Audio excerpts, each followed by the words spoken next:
So welcome everyone. Thank you so much for joining us today. On this beautiful cold day in Cape Town. You're joining us for the weekly webinar from the CST, Center for Complex Systems in Transition, and we're an interdisciplinary research center based in Stellenbosch, where we try and also engage with sort of theory practice engagements about sustainable practices, resilience, complexity. And today we have the wonderful honor and the wonderful hour before us, in front of us, where we can share some ideas about what's been happening in the world of food sustainability. And we have colleagues with us today that are all board members from the Southern African Food Lab, but they're also in their respective context where they work. They'll be sharing some of the work and some of the responses that they've been having towards the COVID epidemic. So just the title for today, it's Exploring Place-Based Approaches as Response to Local Contexts for Recalibrating Resilient Food Systems. And our participants today are Nhlanhla Joy. She'll be joining us a little bit later. She's a farmer and founder of Mgibe Farming Organic. She's also from the Durban area, or KwaZulu-Natal area, and she's just had a power outage. So she's just driving actually to a place where she can get access to electricity to join us from a home. And then Kenneth Carden, who's an independent consultant at the Southern African Food Lab, but also in other places, and Kenneth can tell us about that also when we introduce ourselves. And then Kevin O'Brien, who's the Group Sustainability and Risk Executive at Spar Group Ltd. Thank you to our panelists. And we also have Scott Drimmy, the Director of SA Food Lab, who will just introduce Nhlanhla until she's here. Thank you for that, Scott, and thank you also for facilitating our presenters today. So thank you so much for being with us and for sharing your time with us.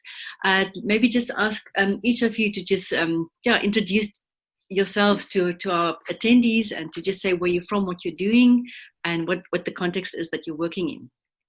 Should we start with you, Kenneth? Right, thanks, Rika. So yes, as Rika says, it's Kenneth Carden. I'm an independent consultant working largely in the area of food systems transformation.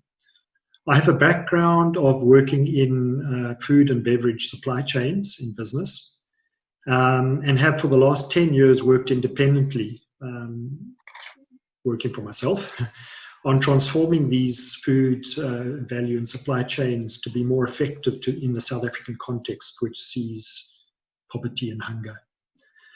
I'm one of the founder members of the South African Food Lab, which has been in existence now for over 10 years, and I sit on the Food Lab Advisory Board. Within the Food Lab, my main area of focus or responsibility is smallholder agriculture and localized smallholder-driven value chains. Thanks. Thank you so much. Kevin. And hi, everyone. Kevin O'Brien.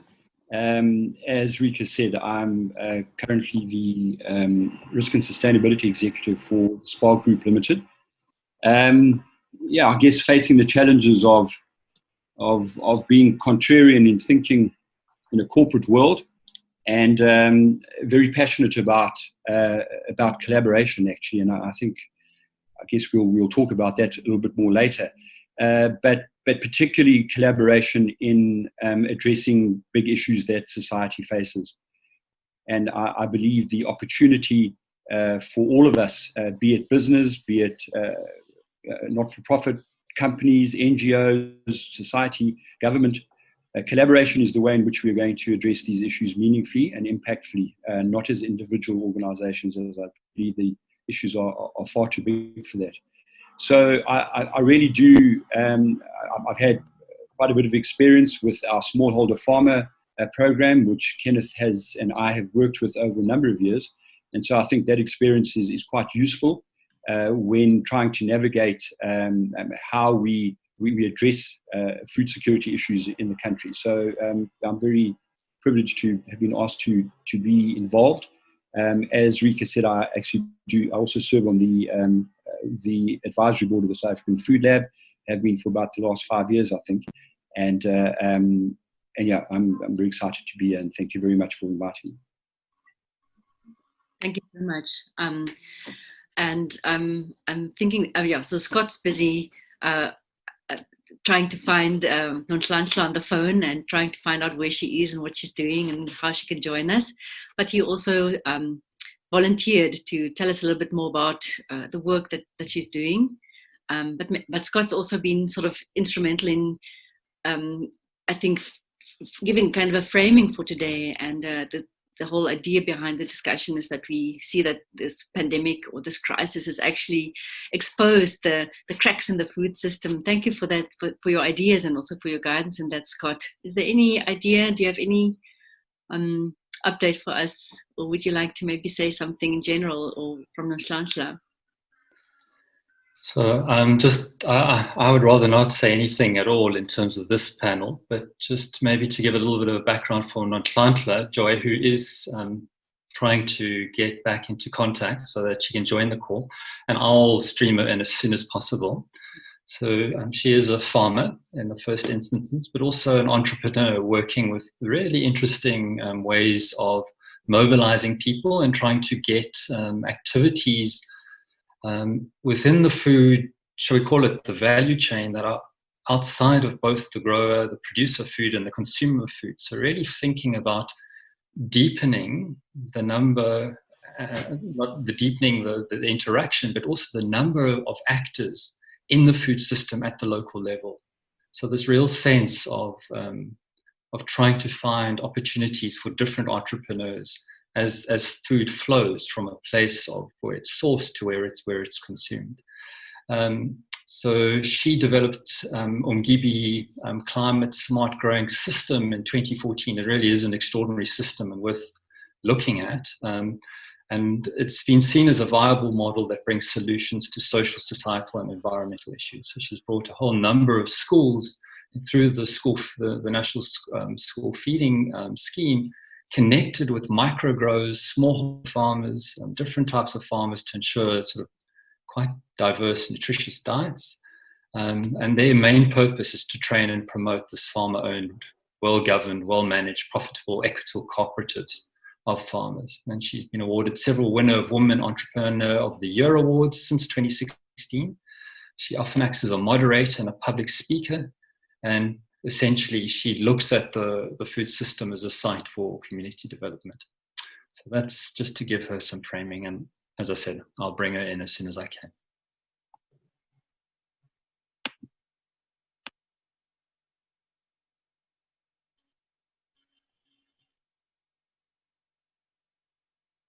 You're on mute. Sorry.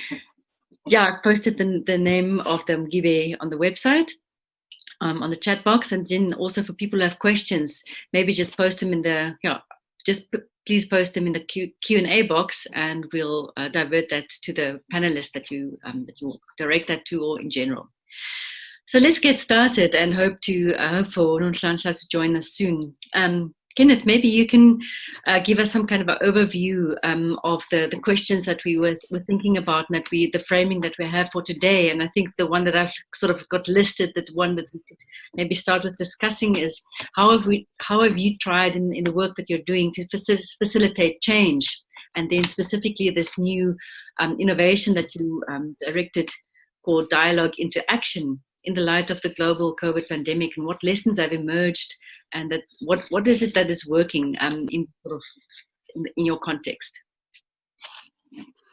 Sure, thanks, Rika. Can I start off with just a short positioning or short introduction? I know some of this probably went out with the note, but it's possibly useful just to in a way paraphrase that, but build on that a little bit, just to position the work before I get into the question itself. Is that okay? All right. So I'm sure by now everybody knows that the impacts of COVID on the COVID public health crisis have revealed fragility in the South African food system. I'm sure everyone has seen pictures of people queuing for food parcels and read about the disruptions of food flows, particularly in the informal sector.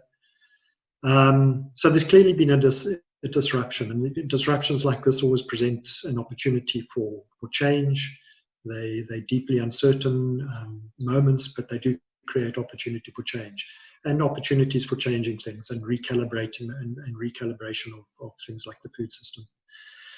So to respond to this crisis, the Food Lab has established what we're calling the eThekwini platform in eThekwini municipality and its neighboring rural Ilembe district. So I think everyone probably knows eThekwini fairly well. It's the metropolitan municipality, Durban, surrounding Durban city. And then Ilembe is the rural district just to the north, or just to the northeast along the coast, going up the coast, but very rural. So our platform is situated in those two municipalities and districts. And the purpose of it is to facilitate a comprehensive response to this situation. Our argument is that a place-based approach, which considers both local and community contexts, offers the opportunities to do some deep work on restarting and recalibrating these systems. So what the platform aims to do is to really look at how the local food system functions, and do this from the perspective of small-scale farmers, small-scale growers, and all the intermediaries in the supply chain, and understand where things went wrong and where the opportunities are for reconnection and recalibration. And to give you some examples, practical example, I'm going to quote from Ilembe district. So Ilembe district are probably the local district in this country who are doing the very best in coordinating a program that sees the 399 schools in that district that are linked to the National School Nutrition Program fed. So in those 399 schools that are linked to the National School Nutrition Program are just over 150,000 learners. And those 150,000 learners then receive their school lunch every day. And this program is coordinated by the Ilembe district.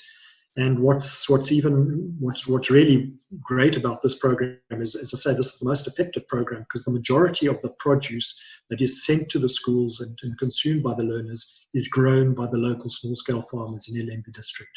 And they're moving around 55 tons of produce, vegetables every week to the schools. And it is the standout example in this country of the National School Nutrition Program and this objective of the National School Nutrition Program to get all produce from the local smallholder farmers. Now, clearly, this hasn't happened for the last 3 months. The schools have been closed. And as a result, the children have lost one of their good meals of the day. This was often the only good meal that these children would get of the day, and these children have lost this meal. So during this project, we'll look to clearly re-establish this food flow and re-establish it in an efficient way, but also build on what's already there, and make it more effective, make it more resilient to future crises, and that's the type of work, and that's just a practical example of something, and building on the strength that's there, but being able to recalibrate and make that link even stronger. So our focus will be to consider the whole local landscape, all the actors that are involved in the local landscape, and then also use everything that we're doing within eThekwini as a learning network. So we're very cognizant of the fact that there are also a number of other initiatives, similar initiatives, happening around the country. I think there's been a groundswell of initiatives such as this to, and one just needs to pick up the press and see the words localize, and we need to localize. And even our president was quoted as saying, we need to localize our economies and we need to build the informal system. So we will also use what we're doing in eThekwini and Ilembe and network quite heavily with all the other initiatives happening. But this place-based initiatives gives us a very strong basis to pilot some things and to pilot and to learn very quickly.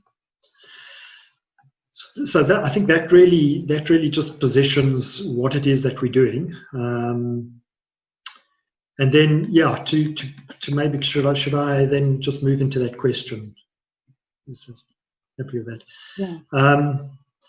So yeah, to move into the question then of how have we tried to facilitate change, moving dialogue into action. I think there, just to talk a little bit about the Southern Africa Food Lab, because that really is the approach, and that's how we try and facilitate change.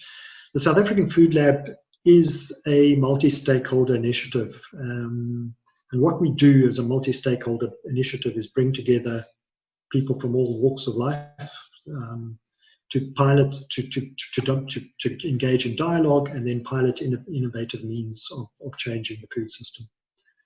Over the last decade, we've been involved in a number of different initiatives, from raising awareness, but also catalyzing action for change, learning, experimental action, and catalyzing action for change.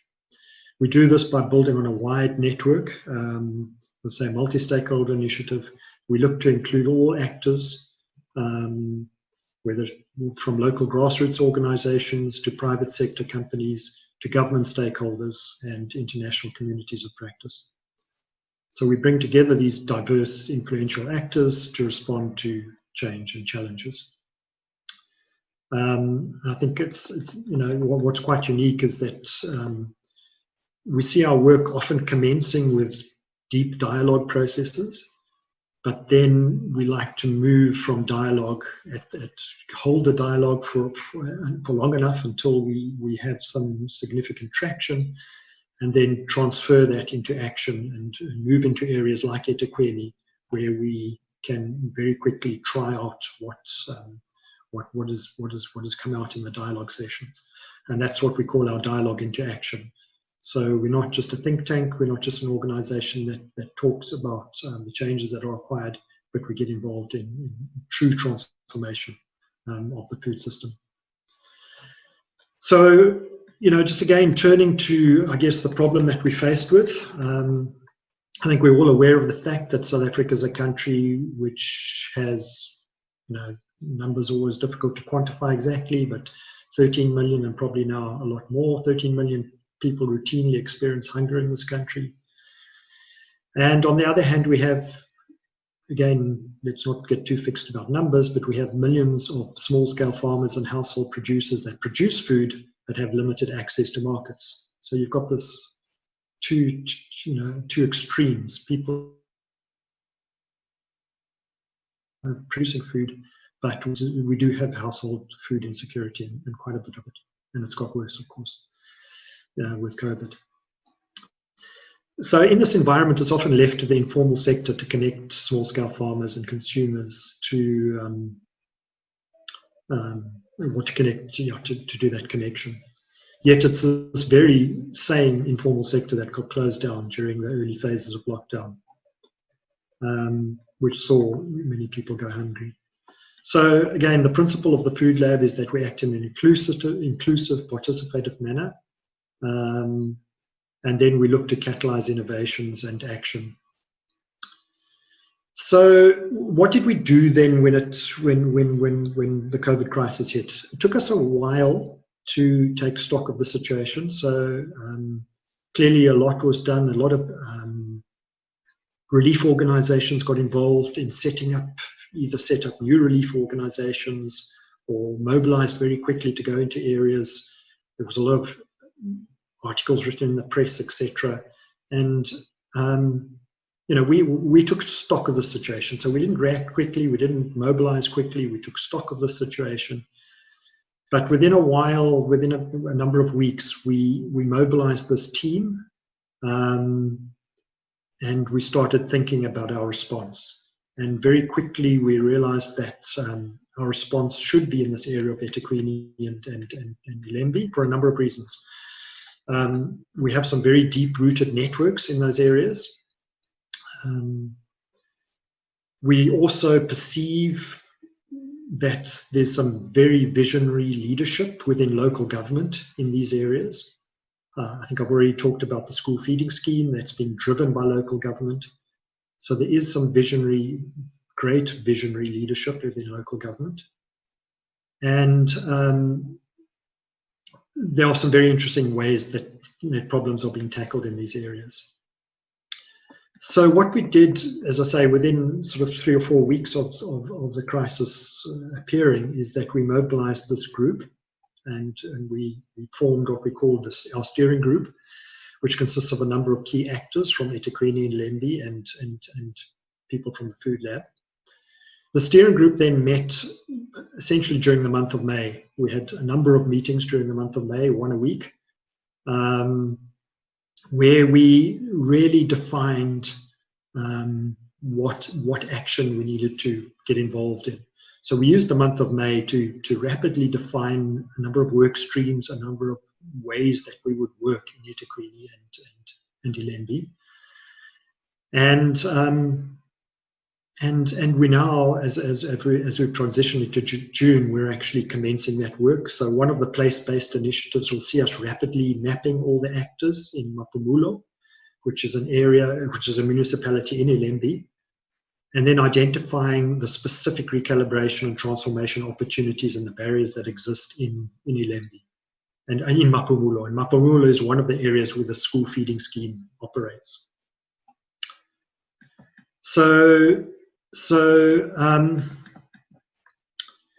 during this time, we needed to act quickly, but we did take time to sit back and go through the normal processes of dialogue. We drew in all the relevant parties, local government parties, and people from the field in Ilembi and eThekwini. And we held this process for long enough that we felt we were really giving enough time for the problems to rise, but we didn't hold it for too long because there was always this tension. We need to get into the field. We need to start acting.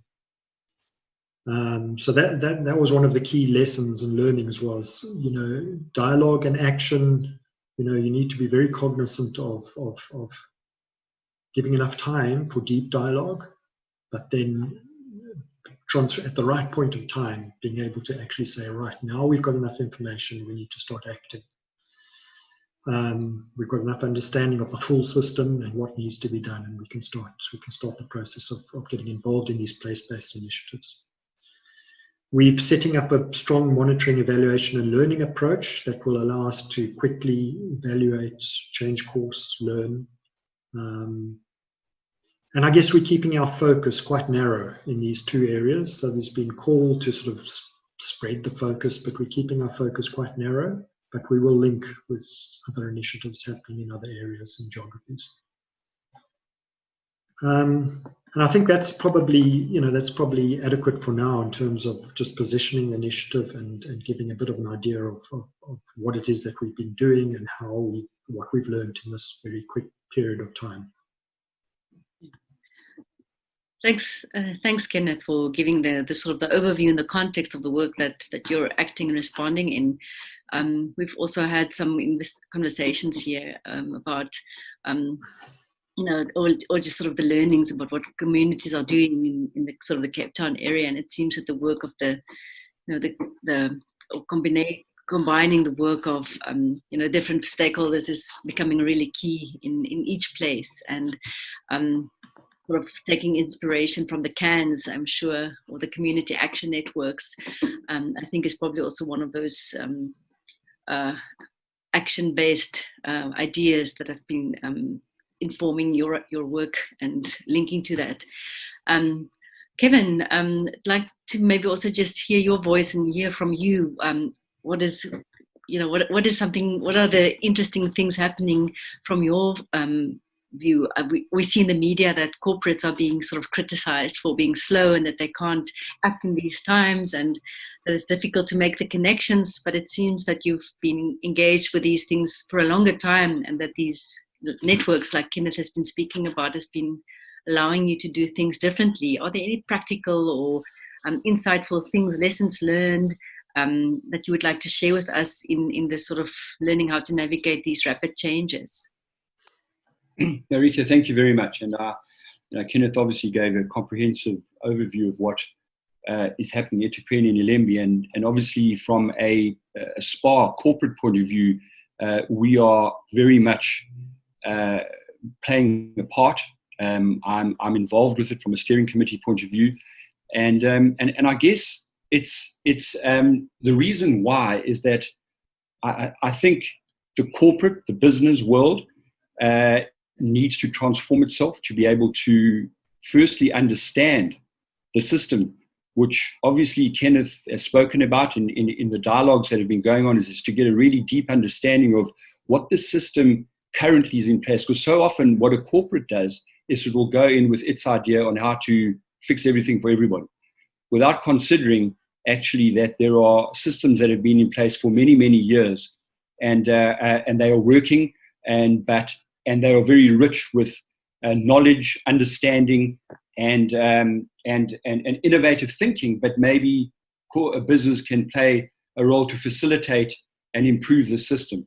And I think that's why, from my point of view, my involvement with the food lab, first off, and specifically with this area, we obviously our central office from a SPAR point of view is in eThekwini, is really to be part of, I think, as a corporate, to understand what is going on the ground.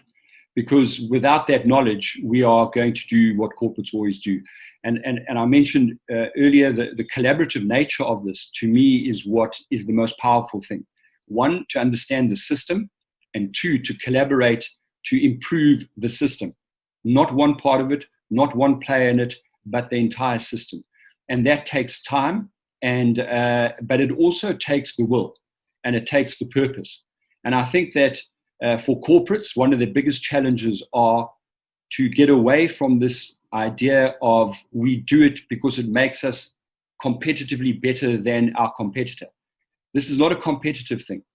This is something which is so big that we should all be working together to try and understand it. First of all, put our pride and our alleged business knowledge of everything and anything in your back pocket, understand what it is, and get involved with trying to work together to improve the system. So I think, we've also been involved in quite a lot of work up in Limpopo province and in Mpumalanga around the development of small-scale farmers. And so we've also started to gather over the years a little bit of a more intimate knowledge of what the real pain points are for small-scale farmers. And again, we've made many mistakes.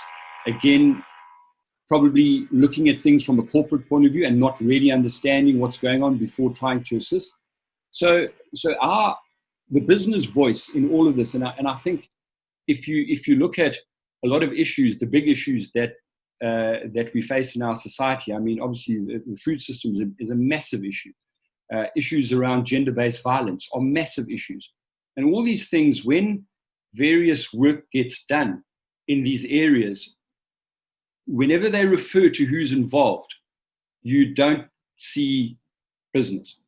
And I think that's wrong. And I do understand why people would be skeptical of business being involved, because unfortunately, maybe business doesn't have the best track record when it comes to being trusted. And I believe that's something which we can only overcome. We need to overcome before we can really play a meaningful role as part of a collective in addressing these issues. So I think in eThekwini and Ilembe, I've got involved. I want to be involved, but I want to be guided by what is coming out of the research, what is coming out of the dialogues, and then deciding how best do we have a role to play in improving that system, not owning it, not taking it over, but improving it. And there's a lot that we need to, there's a lot of change in corporate thinking to facilitate this. Kenneth referred to that during COVID-19, a lot of the small-scale farmers didn't have a market to go to. Did we as a corporate jump in and say, don't worry guys, we'll help out? No, we didn't. Why didn't we do that? Because we'd rather want to get stuff from the big corporates who we trust them, we trust their food safety standards, etc., etc. Now, those are things we need to learn. And I've mentioned in the dialogues that we've had that the issue around food safety, the issue around protocols, particularly in the environment we're operating now, are really key issues that need to be incorporated in the way in which we address the system issue. So, I guess from the point of view of getting to understand what's going on, and I've worked with Kenneth, particularly Lembe district before, really do understand, our people understand the real rich nature of the small scale farmer network there, and of their connection to school feeding schemes, which are critically important. But I think from an overall point of view, COVID-19 has made people reflect quite a lot. I fear that sometimes the reflection, once everything gets back to normal, the reflection is gone. And I think that's, I've mentioned this before to Kenneth and Scott, is that we need to make sure that the deep reflection that's come out of this is not forgotten as we move forward, because a lot of richness is in there in changing the way we go about addressing these issues, because we aren't going to sort out food security issues in South Africa through food parcels forever. We have to work together and find a way to fundamentally shift the food system in the country so that people do not suffer malnutrition, starvation, etc. I read an article quite early on, there are many articles during this crisis, and one was really impactful for me about this, and it was to sum it up, a person writing it said, it's really interesting how throughout the entire world we've allowed ourselves to be locked down, our liberties to be taken away, because we heard the knock on the door. The knock on the door being that the virus might get us, our family, our brothers, our sisters. But why have we never ever taken that drastic action to address issues of poverty, to address issues of malnutrition, which unfortunately kill many people every year, as we know. And I really believe there's this very strong message in there in starting to really look at how to address these things in a permanent fashion. And we have to do it collectively. We cannot do it on our own. I would hate for SPAR to be the only food retailer involved in this. It is not right. It is not a competitive thing. So I think coming out of the reflection on the work that's been done, the dialogues that I've been involved in, I've gained a much better knowledge of what is really going on, and thereby being able to maybe guide my organization to change its thinking in how it gets involved in addressing the systems issue, which obviously has manifested itself even greater during the COVID-19 time. But let's not fool ourselves. We all know it's been around forever, and action is what is needed. So yeah, I don't know if that's sufficient for just answering that question. Thank you very much for that very honest answer and engagement with the problem, Kevin. I think reaching down to the bottom or to the heart of the problem, like you've just said, that the pandemic has exposed our vulnerability of our own lives, but suddenly, but realizing that vulnerability has been there for many people every day, even before COVID, and now suddenly we've been woken up to see that. That's really very honest, and I think that's the matter of the heart of the matter is that how and our kind of a complicity to to the larger system is that it's only in the face of individual sacrifice that we start seeing the sacrifices that many people have brought over many years when dealing with entrenched and radical poverty. So thank you for just putting that on the table as well, because that's extremely honest, and that's the depth, I think, of thinking and reflection where each of us should be going and responding or creating or thinking about responses to this. So I just want to thank you for that. Well, Ricky, if I can just say, I think the real key is around purpose, and why is it that we as the Food Lab want to address these issues? Why is it that anybody who wants to be part of trying to address it, their purpose has got to be in the right place? Because if their purpose is in the right place, you can actually do anything. And honesty is not a difficult thing if the purpose is there. So yeah, I think it is a very deep thing, and often I think we, maybe our present company excluded out of everybody who might be listening, maybe we don't do this, but a lot of people gloss over the fundamental reason why you do something, because therein lies the effectiveness of actually carrying it out. exactly. Making a difference. So we've heard that there's been kind of a shift in focus, which is also quite huge. The shift that both of you have suggested, this idea of collaboration instead of competition, which has been driving, the value of business or of any kind of network or partnership in the larger economy. What would a food system or what would a food chain or value chain or production or commercial chain look like if we focus on collaboration? I think there have been experiments in the world about that, but I think that's something that's going forward would be more important to focus on. And then a change in values in terms of how we address the larger problems of food insecurity. And it's interesting to see, or it's wonderful to hear what things are happening, and we've learned that there's lots of things happening on the ground. I think I will start to address the questions that's coming up in our question box, because they are also quite, I think, coming from there, I think it can also guide our discussion a little bit. There's a question from Luke Metlerkamp, who says, this is a question to maybe Kevin. Talking to localization and place-based solutions, it seems that SPAR is the only big retailer that allows local procurement. This is a big deal. Where do you see the future of SPAR and maybe South Africa's larger retail landscape going, and how do you encourage or enable or support local franchises to grow localized procurement without undermining the overall business model, which relies on DC sales?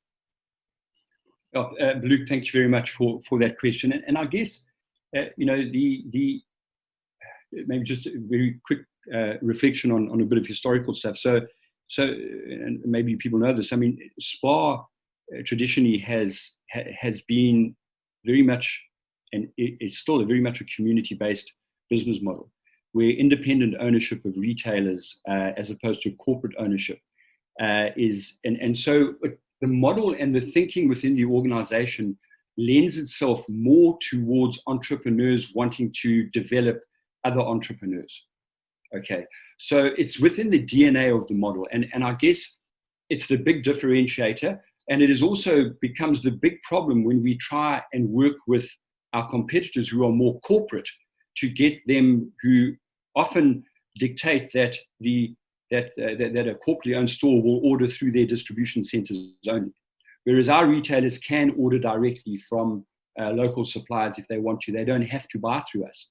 So it's tricky, and so there's a lot of undoing of thinking that needs to take place in competitors who don't think like that and don't operate like that. And so I think that what we have also tried to do is to talk with suppliers and get suppliers. So for instance, we have a SPAR brand supplier. I'm just using us as an example now. We have a SPAR brand supplier who will get product from a manufacturer. What we are doing is we are saying, well, that SPAR brand supplier, the manufacturer to get the product from, is actually start investing in small scale suppliers being part of that supply chain into our SPAR brands manufacturer, if you know what I mean. So at source, getting small scale people involved into the brand itself, because we can control our brand, where we buy it from, where we get it from. Now, our competitors can do exactly the same thing for their own brands, their house brands. The other issues are the big suppliers, the Unilevers, the Tiger brands, and that of the world are a little bit more tricky, but we can take charge, be it our competitors, Pick and Pay, ShopRite, Woolworths, ourselves. We can take charge of our own brand and thereby move towards more small scale suppliers to come into the supply chain. We have the added advantage at SPAR of having a retailer who can, in his own area, go to the local person who might manufacture something. And so our model is different like that. I think the corporate, but there are other ways of getting small scale people into supply chains to be able to give that opportunity through a house brand. And that is something, whether that small scale person is making a house brand product for Pick and Pay, SPAR, who cares at the end of the day? And so collectively, how do we develop that thinking so that those small scale suppliers are grown to produce, doesn't matter to who it is.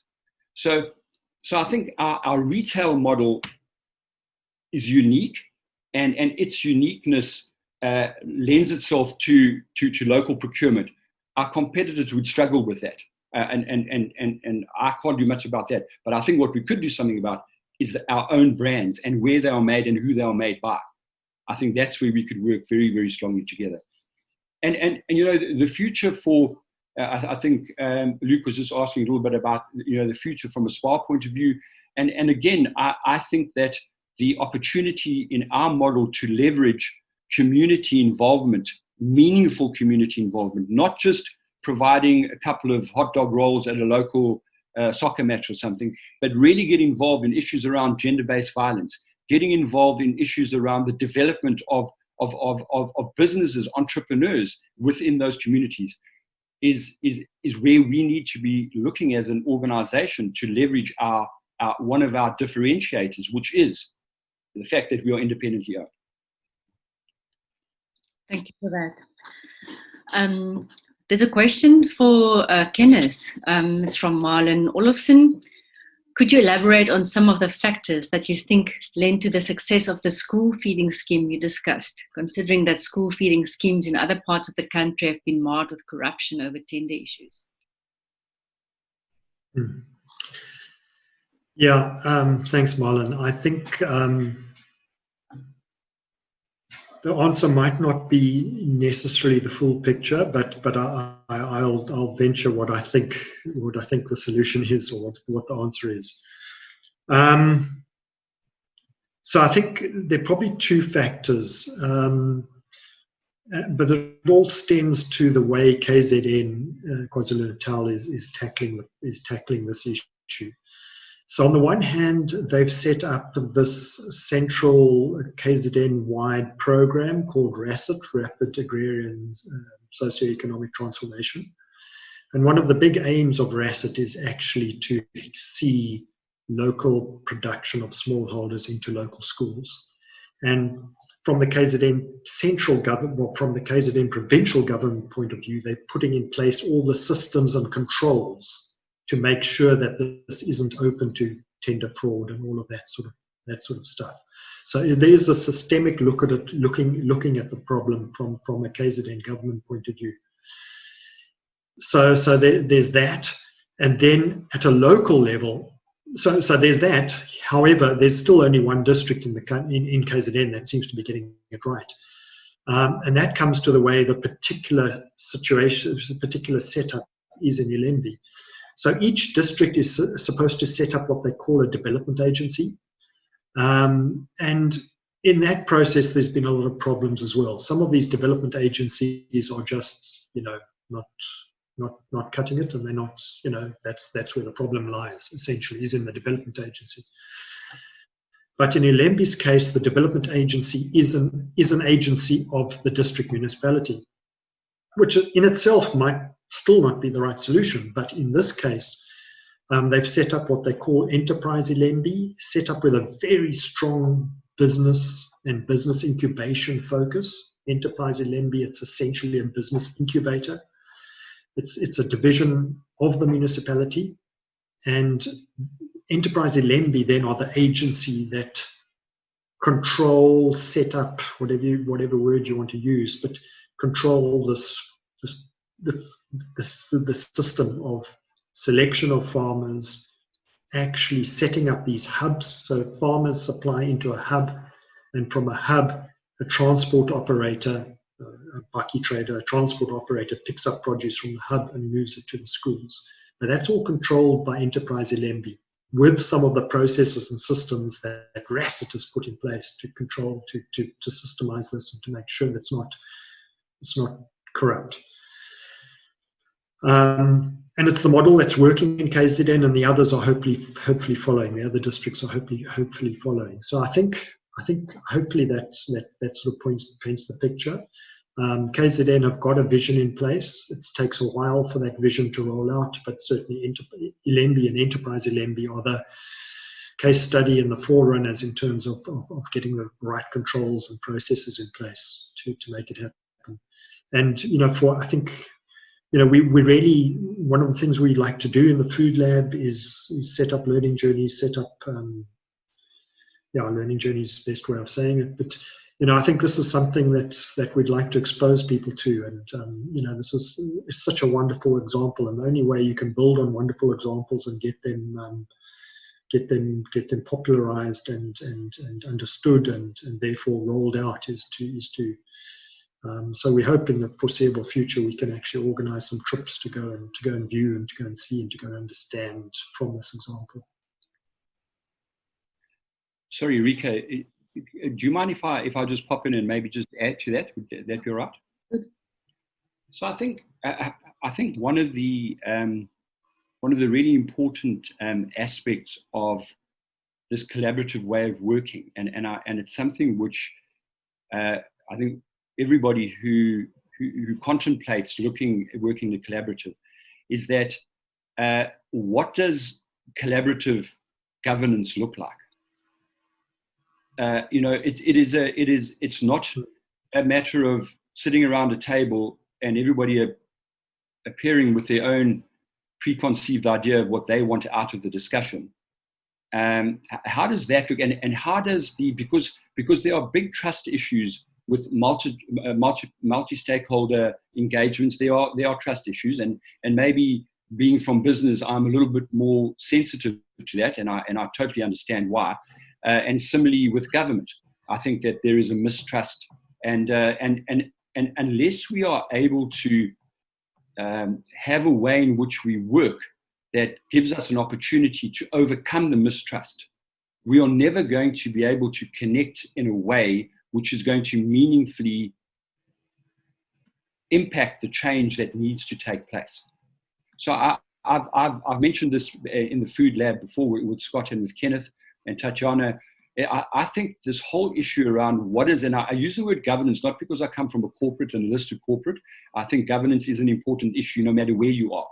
But I think that there is a way about doing this that I don't think we necessarily understand, and I don't think we necessarily, therefore we're not necessarily able to get the best out of what we're trying to do. And I think that to me is such a critical part of what we're doing here, is how do we create the structure? And I'm not a slave to structure. I hate structure, but I think sometimes it's just really important because we all come from our own place when it comes to structure. I just think that's a really important key element.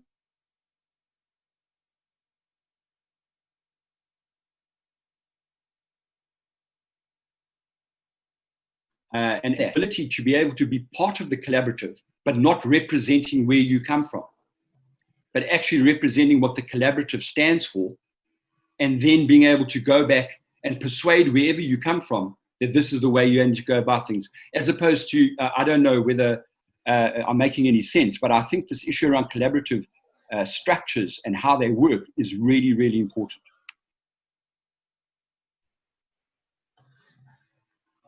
Thank you so much. Thank you for that. And I mean, the idea of building trust in networks and engagements and it's actually across scale. So how do we get people, to work?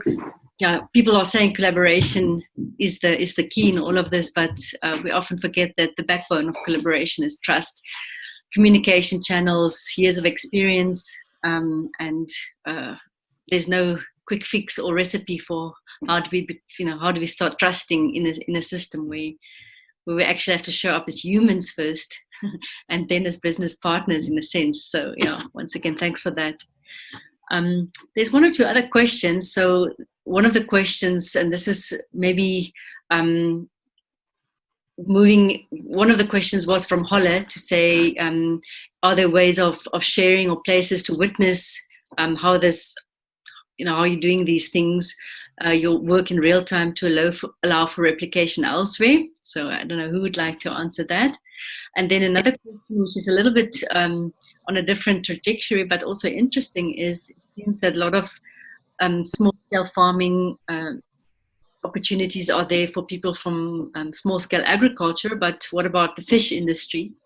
Are there opportunities for local fisheries and aquaculture to also be part of these small-scale procurement networks or not? It seems that often dialogues or discussions about fish is separate from agriculture, and why is that the case? Maybe if you want to connect to those two questions to start with. So I think I can take a stab at them. And I'll answer them maybe in the reverse order because just because that's the way I chose to do it.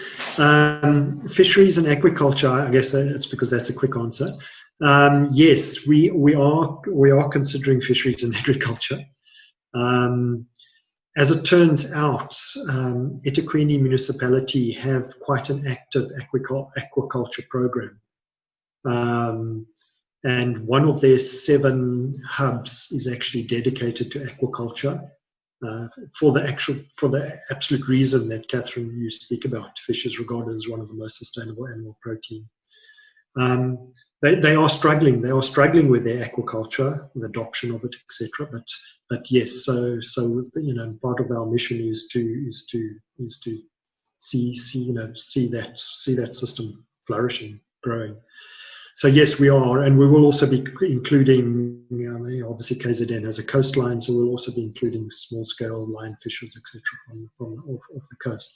But the main emphasis will be to include that aquaculture program of eThekwini's in scope. So that was the one question. The other question was around. I've lost the other question now.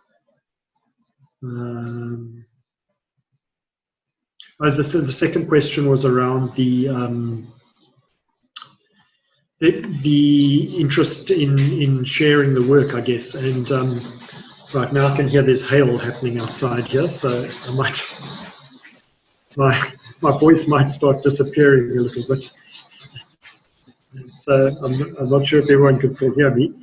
But yeah, we are going to be sharing.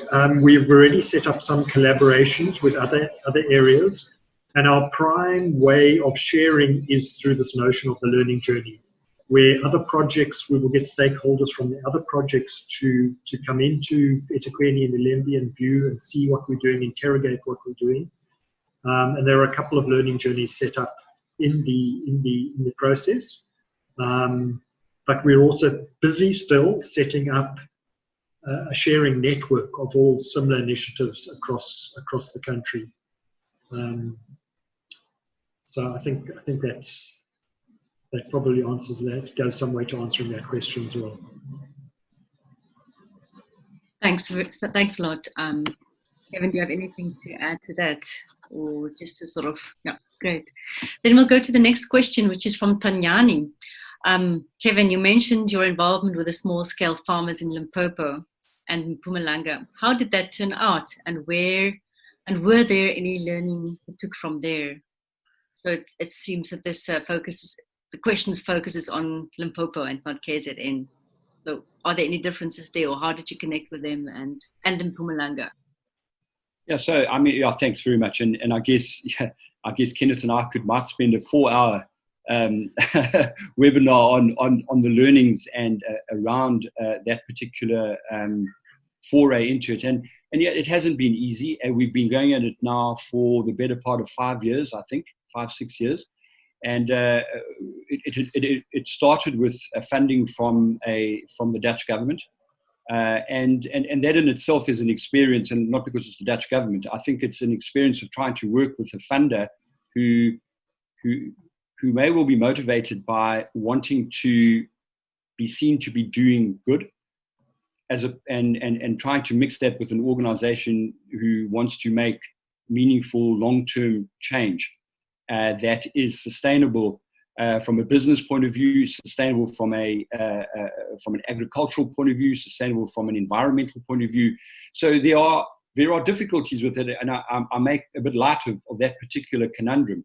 But there are, and there are an awful lot of learnings from how to work with a funder in this particular area. The other learnings were, with regard to, the farmers that we brought in were really, a number of them were really small-scale farmers with no access to market. The development of those farmers I must just put it out there that we currently have 12 farmers. And one might say that's a really small amount, and it probably is. But those 12 farmers are all local GAP certified and will be global GAP certified next year. We have a pack house which our product goes through. That pack house is GFSI intermediate certified. So from a food safety point of view, really important. And of course, from a developmental point of view, really key for those farmers, as they are now recognized on the same level as a farmer who's a commercial farmer. And I think that has been an incredible learning, and we've really wanted to ensure that those farmers are developed in the best way possible, that gives them the best opportunity to truly operate as independent small-scale farmers. And the intention is that we won't have to hold their hand all the time, because I think that just defeats the object of what one's trying to do. I think the learnings around, the access to land for these farmers, with regard to maybe we'll have access to a number of acres of land, but only able to farm a certain amount because of infrastructure issues, and then the funding for infrastructure. From an input financing point of view, Kenneth will, I'm sure, back me up. We really struggle to find input financing institutions that want to be part of this. They all say they understand sustainable agricultural development. They all say they want to develop small-scale farmers, but they're all quite happy to lend money at rates which are going to sink everybody. And I think that has been a really tough lesson to learn. And at the end of it, SPAR provided all the input financing at 0% interest, because that was the only way it was going to work. What the other learning for us was the technical services provision to these farmers. Is we did have a relationship with technical service providers. However, unfortunately, again, this didn't work as well as we would like it to have worked. And I think there are reasons for that, in the sense that often the technical service provider was motivated by continually to be needed by the farmer. And that's how they were funded. Whereas what we want to do is develop a farmer so that farmer can actually operate on their own with very minimal interference from a technical services provider. So we developed our own internal technical services skills, which is now funded by ourselves as well, to provide that, as well as our own training to provide the local GAP training, etc. So I know time is an issue here. So that could potentially be a discussion all on its own, and I think a really interesting one. Because we're still in it, we're still there as SPAR, despite many, many heartaches, and we're starting to see the benefits of the involvement of small-scale farmers in developing a program that makes sense to them. Sorry, I know time is an issue here, so I'm going to stop now.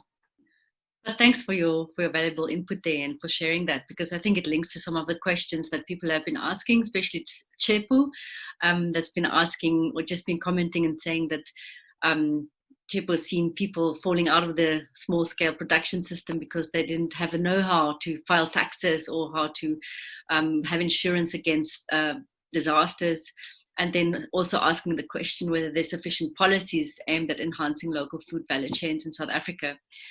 So I think, like you said, there's a bigger discussion needed on the practicalities of how does these things work, and what are the sort of incentives and mechanisms and structures that can incentivize, protect, train local small-scale farmers to be part of the system. Because I think that's the thing that we're trying to do here. Is we're trying to actually engage people who are formally not part of the system, because business as usual allows formalization of the food system. But what we're seeing in this whole discussion is that there's such a huge resilience in bringing in informal, we call it informal, but people that are local farmers, small-scale farmers, bringing them and making them part of the system. And that's where the gaps can be filled, and where localized production can be sufficient. We're going to to cut it short here. There's some very interesting questions, and just for all the participants, Zoom has this really lovely way that we can actually save the questions that were in the chats and the Q&As, and we'll forward that to our panelists. Thank you very much. So they'll have the time to reflect on that and to get your comments, but we won't be able to discuss it here. Nhlanhla has made apologies. She didn't make it to a place where she had electricity where she could actually join the discussion. Thank you very much for trying, Nhlanhla. If you listen to this maybe later, and thanks for Scott also for trying. Maybe there's a way that we can engage her and some small-scale farmers maybe on another day or in another discussion, because I think this issue of food and the opportunities that we've been given through this crisis is so important that we should continue the discussion. Kenneth, Kevin, thank you so much for your time. Thank you so much for sharing your deep learnings. And I really appreciate your honesty and the refreshing way in which you've engaged with these themes. Thank you. Well, thank you very much as well, Rika, and thanks everybody for giving us an opportunity and for listening. Thank you. Great. Thanks, everyone. I think, Kenneth, you want to say goodbye? The last word from you. Just a wave. Just a wave. Okay, thank you very much. Thank you very much, everyone. And we'll post the recording of this, we'll post it on the CSTV website, and you're welcome to have a look at it later on and share it with people that might be interested. Thank you, everyone. Really much appreciated. Okay, bye-bye. Bye-bye. Thanks, bye.